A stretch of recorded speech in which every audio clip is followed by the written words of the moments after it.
तो एपिसोड की शुरुआत में हमें दिखाया जाता है कि लॉन्ग चुआन अपने शिप के जरिए फेंग हान और शाओलिन को लेकर उशाहिद इफ्बे का पीछा कर लाई होती है। वो लोग एक आइलैंड के अंदर जाते हैं जहाँ पे बहुत ज्यादा अंधेरा होता है और वो लोग उस जगह को देख कर कहते हैं कि इसे लग रहा है कि जैसे ये जगह अभी तक किसी को नीली नहीं है।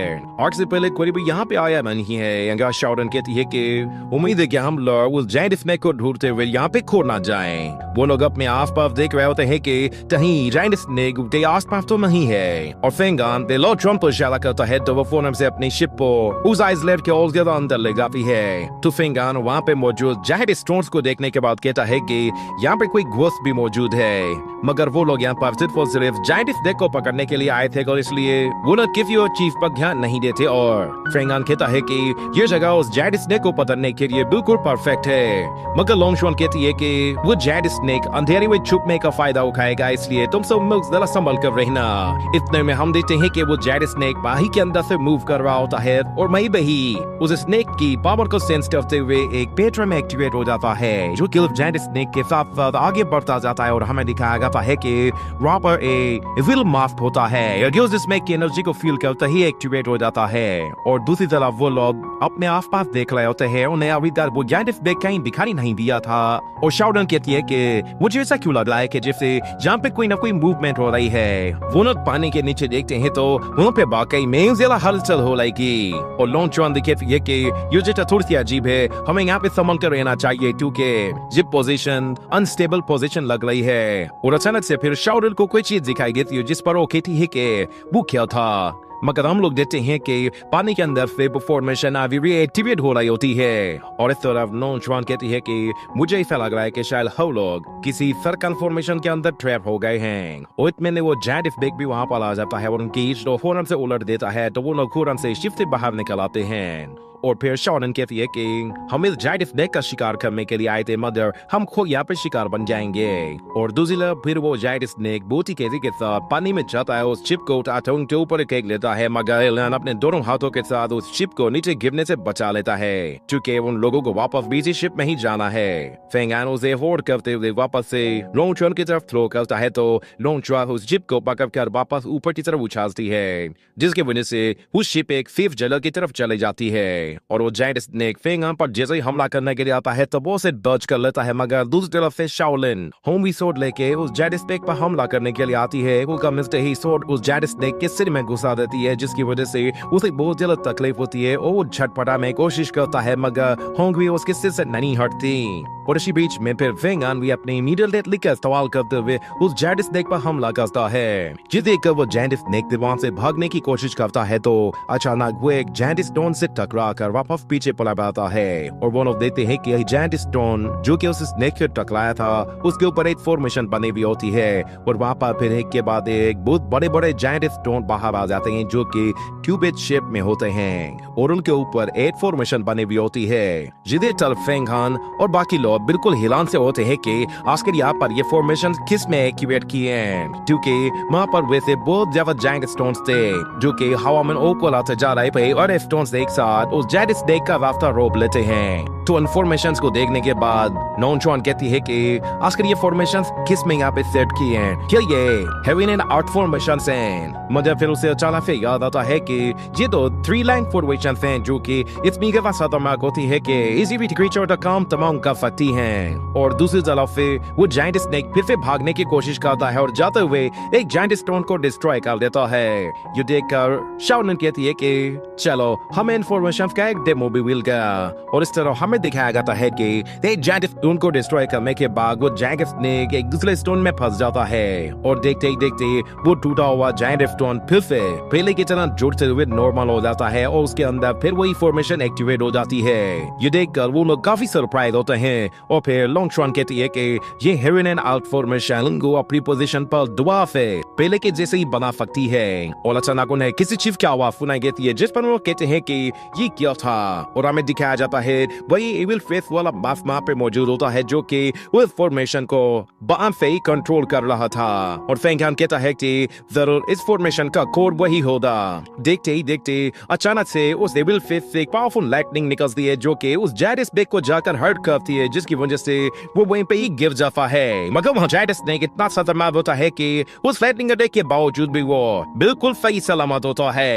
ये देखकर वो तीनों के तीनों वहीं पे ही चुपचाप खड़े हो जाते हैं और उस फॉर्मेशन को अपना काम करने देते हैं। वो फॉर्मेशन अपने आप ही खुद को रिपेयर करती जा रही थी और उस जायडस ने एक लाफ्टर भी बंद कर लाई थी और फेंग हान कहता है कि हमें यहाँ पे कोई एक सेफ जगह ढूंढ लेनी चाहिए। मगर फिर चलते लॉन्ग ट्रॉन कहती है कि इसको कोई फायदा नहीं क्योंकि ये फॉर्मेशन ग्राम फॉर्मेशन है जो कि ऑटोमेटिकली अपने आप ही चेंज होती जाएगी। और फिर फेंग हान उस जायडस नेक को देखने के लिए आगे जाता है और फिर वो लोग कहते हैं कि हम लोग वैसे भी इस बेकल का हिस्सा बन चुके हैं, क्यों ना हम लोग अपनी स्ट्रेंथ को थोड़ा सा प्रिजर्व कर लें और इस फॉर्मेशन को उनका काम करने देते हैं। जैसे ही ये फॉर्मेशन फिर उल्टा से ट्रैप कर लेगी और ये जायडस नेक बिल्कुल भी हिल नहीं पाएगा, तब हम लोग इस पर हमला करेंगे। इस लॉन्च कहती है कि हाँ ये एक अच्छा आइडिया है और दूसरी तरफ हम देखते हैं कि वो जायडस स्टोन्स अचानक फिर चेंज होते जा रहे होते हैं। ये देखकर लॉन्च कहती है कि इससे लग रहा है कि जैसे इन स्टोन्स के ऊपर जो फॉर्मेशन बनी हुई है ये 5 एलिमेंट फॉर्मेशन है।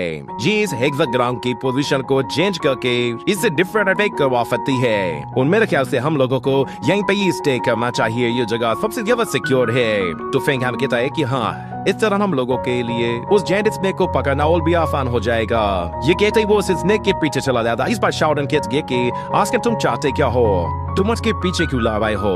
तो फेंग हान कहता है कि मैं इसकी अट्रैक्शन अपनी तरफ करना चाहता हूँ और वो जायडस स्नेक फेंग हान को देखता है तो वो दुआ से उसका हमला करने के लिए आता है और फेंग हान उसे सीधा उस एविल फेस की तरफ लेकर जाने की कोशिश करता है क्योंकि उस तरफ वो फॉर्मेशन सबसे ज्यादा स्ट्रॉन्ग होती है। और हमें दिखाया जाता है कि अचानक से वो एविल फेस अपनी पावर्स को चेंज करता है और उस जायडस स्नेक के ऊपर ऐसी एनर्जी अटैक कर देता है। उस अटैक को देखकर वो लोग भी बिल्कुल हैरान हो जाते हैं और कहते हैं कि जी अटैक काफी अच्छा था। मगर लॉन्च कहती है कि इस जायडस स्नेक को अभी भी कोई भी खरोच तक नहीं आई, हमें इसे बुरी से इंजर्ड करना होगा तभी इसका काम तमाम हो सकता है। और हम देखते हैं कि वो स्नेक जैसे ही फेंग हान के पीछे जाता है तो फेंग हान फौरन से आगे जाकर अपनी नीडल्स की तरफ फ्लो करता है। हम देखते हैं कि वो नीडल उस जायडस स्नेक की बॉडी से पकाने के बाद उसे उन जायडस स्टोन्स के साथ बीच में फंसा देती है और फेंग हान सब लोगों से कहता है कि इस जायडस स्नेक को बांधने का बस एक यही मौका है। ही कहने के साथ ही वो हवा में ऊपर जाता है और एक पावरफुल एनर्जी अटैक के साथ उस जायडस स्नेक को पीछे धकेलता है।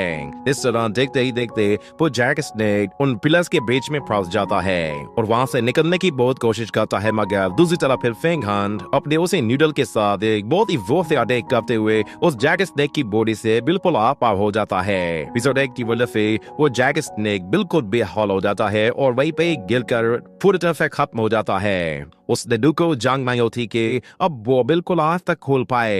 ये देखकर लॉन्चवन कहती है कि फेंग हान तुमने काफी अच्छा अटैक किया है, तुम्हारी स्ट्रेटेजी भी सच में लाजवाब थी। मगर फेंग हान कहता है कि ये फॉर्मेशन इतनी ज्यादा स्ट्रॉन्ग है कि ये जायडस स्नेक भी इसे नहीं तोड़ पा रहा। मुझे ऐसा क्यों लग रहा है कि जैसे हम लोग भी यहाँ से बाहर नहीं निकल सकते। वो देखा है वहाँ पर हर तरफ जायडस स्टोन्स हैं और वो लोग उसके न्यूक्लियर फिंगर में आप के हैं, जिसके साथ ये सीन यही तही कट हो जाता है। अगले सीन में हमें एक और बंदे को दिखाया जाता है जो कि एक बोट के जरिए नेवर स्लीप आइसलैंड में आता है। वहाँ पे आते ही उस आइसलैंड का मास्टर उसे वेलकम करता है। मगर हम लोग देखते हैं कि मिस्टर हुआ ज़ेन वो काफी बीमार होता है और आइसलैंड का मास्टर उसके पास आकर कहता है कि मिस्टर हुआ आप थोड़ा सा लेट आए हैं मगर अभी भी देर नहीं हुई है, लोगों ने सेरेमनी बस अभी अभी शुरू की है। हम लोग इस सेरेमनी में आपको बहुत ज्यादा मिस कर रहे थे। और दूसरी तरफ हमें दिखाया जाता है शाओची और टिंगरी को जो कि ऊपर से खड़े होकर उस बंदे को देख रहे होते हैं। और फिर टिंगरी कहती है कि तुम्हारे फादर में ये सारे की सारी तैयारियां सिर्फ और सिर्फ इस बंदी के लिए की, तुम लोगों की नजर में मेरी कोई वैल्यू नहीं। शाओची से कहती है कि मैं तुम्हारे साथ तुम्हारे कहने पर यहाँ पर आई कि मगर देखो तुम्हारा फादर तो उस बीमार आदमी को वेलकम करने के लिए गया है और वो ये उन लोगों का एक चीफ गेस्ट है। मगर अचानक से फिर वहाँ पर जी नानटियान और मास्टर जुआन जियांग को आ जाते हैं और जी नानटियान कहता है कि मुझे ऐसा लग रहा है कि शायद इस गुंडे की कल्टीवेशन को लेवल 3 है, तुम लोगों को बाद में ये बात पता चल जाएगी कि ये बंदा कौन है और क्या कुछ कर सकता है। जी कहकर वो वहाँ से फौरन से चला जाता है और फिर हमें दोबारा फिर सेरेमनी का सीन दिखाया जाता है जहाँ पे एजलेट मास्टर हुआ से कहता है कि आज हमारे सारे अलायंस यहाँ पे मौजूद हैं और ये सब के सब अपने सबसे कीमती ट्रेजर्स को लेकर आए हैं। उम्मीद है कि इनमें से कोई ना कोई ट्रेजर तो आपको पसंद जरूर आएगा। तो मिस्टर हुआ कहता है कि सभी अलायंस को यहाँ पर देखकर बहुत ही अच्छा लग रहा है। तो वहाँ पे बैठे हुए कुछ लोग कहते हैं कि आपको यहाँ पर देखकर हम लोग भी बहुत ज्यादा प्राउड फील कर रहे हैं। और इस तरह पे आइसरेड मास्टर हुआ से कहता है कि आज वैसे भी एक बहुत ही खास मौका है, उन्होंने आज आपको एक नए बर्थडे के साथ इंट्रोड्यूस कराऊं। ये कहने के बाद वो अपने बेटे को इंट्रोड्यूस कराता है और कहता है कि ये मेरा एक वो बेटा है, इस वजह ये यूहाओ वांगपिल का एक डिसाइपल भी है। तो शाओची ये सुनने के बाद फौरन से मिस्टर हुआ देन के सामने खाओ को कहता है कि आपसे मिलकर बहुत ही अच्छा लगा।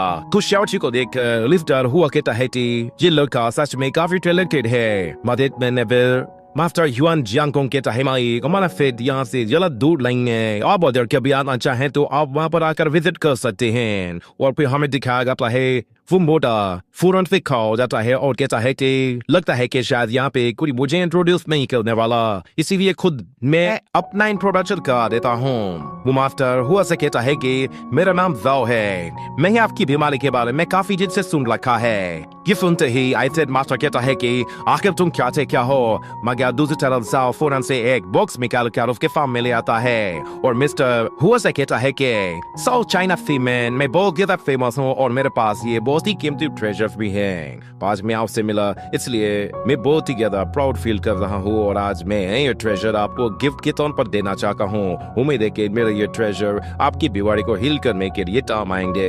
ये सुनकर मिस्टर हुआ कहता है कि आपका बहुत बहुत शुक्रिया कि आपने मेरी तारीफ की और मुझे इतना अच्छा तोहफा दिया, पर मैं आपको बताना चाहता हूँ कि मेरी ये बीमारी मेरी जान ले रही है। आपके ट्रेजर्स की बेइज्जती नहीं करना चाहता, ये वाकई में काफी कीमती और रेयर ट्रेजर्स हैं, मगर मुझे नहीं लगता कि इनमें से कोई भी ट्रेजर मेरी इस बीमारी को हील कर सकता है, इसीलिए प्लीज आप ये ट्रेजर्स वापस रख लीजिए। मगर जाओ कहता है कि मिलकर से ये एक्सेप्ट कर लीजिए।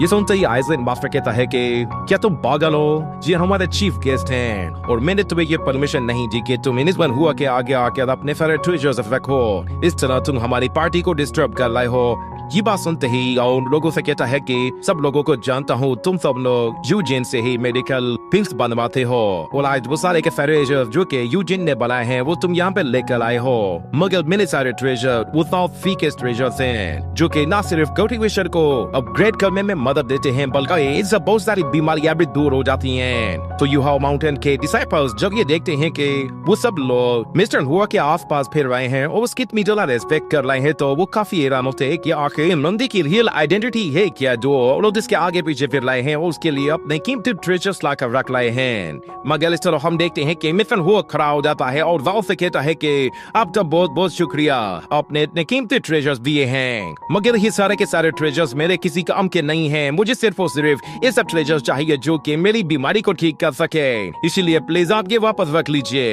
ये सुनकर वो आइसलैंड ओनर भी वाल का बू चढ़ाने लगता है। मगर इस तरह मिस्टर हुआ कहता है कि मिस्टर साओ आप मेरे लिए लिमिटेड टाइम में सबसे कीमती ट्रेजर्स लेकर आए हैं तो मैं आपको यू बायोस होने नहीं दूंगा। मगर फिर दूसरी तरफ आइसलैंड ओनर वो अपने कुछ कीमती ट्रेजर्स मंगवाता है और फिर मिस्टर हुआ से कहता है कि मेरे ये ट्रेजर सबसे खास ट्रेजर्स है, अब एक मर्तबा इन ट्रेजर्स को आकर देख लीजिए, मुझे लगता है कि इनमें से कोई कोई ट्रेजर ऐसा है जो कि आपके काम आएगा और ये सारे के सारे एक्सट्रीमली पावरफुल ट्रेजर्स हैं। तो मिस्टर हुआ उन सारे ट्रेजर्स को आकर देखता है और कहता है कि ये भी काफी रेयर ट्रेजर्स हैं, मुझे पता है कि ये 5 मोजेलियम है, इसकी क्वालिटी भी काफी एक्स्ट्राऑर्डिनरी है, मतलब ये ट्रेजर भी मेरे काम के नहीं हैं। आप लोगों ने मेरे लिए इतने कीमती ट्रेजर्स जमा किए, इसके लिए मैं सच में आप लोगों को अप्रिशिएट करना चाहता हूँ। मदर ने कहता है कि हाँ मुझे बस आधा दिन दीजिए, मैं आपके लिए आपकी मर्जी का ट्रेजर लेकर आऊंगा।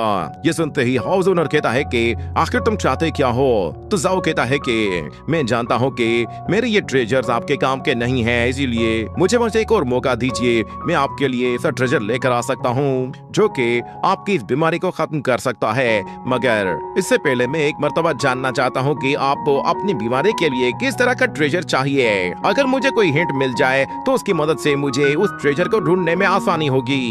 ये सुनकर मिस्टर हुआ कहता है कि आप मेरे लिए इतना कुछ कर रहे हैं, ये लीजिए मेरी तरफ से ये एक छोटा सा गिफ्ट रख लीजिए। वो उसे अपनी पर्सनली रिफाइन की हुई पिर्स देता है और उन लोगों को अपना वो ट्रेजर दिखाता है जो कि उसे चाहिए। उसे दिखाते हुए वो कहता है कि इस ट्रेजर को वुड मुंडान कहते हैं। सिर्फ यही एक ऐसी मेडिसिनल हर्ब है जो कि मेरी जान बचा सकती है। तो जाओ कहता है कि क्या आप मुझे वो ट्रेजर दिखा सकते हैं? तो मिस्टर हुआ उसे वो ट्रेजर दिखाता है और उसे देखने के बाद साओ भी हैरान हो जाता है। और मिस्टर हुआ कहता है कि क्या आप लोगों ने इस तरह की कोई भी चीज देखी है? तो जाओ कहता है कि मैंने अपनी पूरी लाइफ में इस तरह की चीज नहीं देखी जिसका कोई ओरा ही नहीं है। आखिर इसे मेडिसिन के काम के लिए कैसे यूज किया जा सकता है? तो मिस्टर हुआ कहता है कि मैं कोई एल्केमिस्ट नहीं हूँ, ये तो कोई एल्केमिस्ट ही बता सकता है कि इसे मेडिसिन बनाकर कैसे यूज किया जा सकता है। तो मिस्टर हुआ कहता है कि मेरी लाइफ अब इस छोटे से लकड़ी के टुकड़े के ऊपर डिपेंड कर रही है। ये कहने के बाद अचानक वो खाते हुए नीचे गिर जाता है, जिसकी वजह से सब लोग उसके पास आ जाते हैं और उसे उठाते हुए कहते हैं कि सीनियर आप ठीक तो है ना? और दूसरी तरफ हम लोग जाओ को देखते हैं, वो फौरन से वहाँ से बाहर निकल जाता है। और इस तरफ मिस्टर हुआ वो भी जाओ को देखता है कि वो बाहर चला गया है। बाहर जाने के बाद मिस्टर जुओ पीछे मुड़कर देख रहा होता है कि कोई उस पर नजर तो नहीं रख रहा। उस पहाड़ के किनारे पे आने के बाद वो एक स्पेल बाहर निकालता है और उसे जैसे ही एक्टिवेट करता है तो वो फौरन से उस पहाड़ से नीचे कूद जाता है और हमें दिखाया जाता है उस पहाड़ के नीचे से एक गोल्डन कोल्ड्रोन बाहर निकलता है जो कि उड़ते हुए वहां से दूर चला जाता है। और उसी के साथ ही ये एपिसोड भी यहीं पे ही एंड हो जाता है।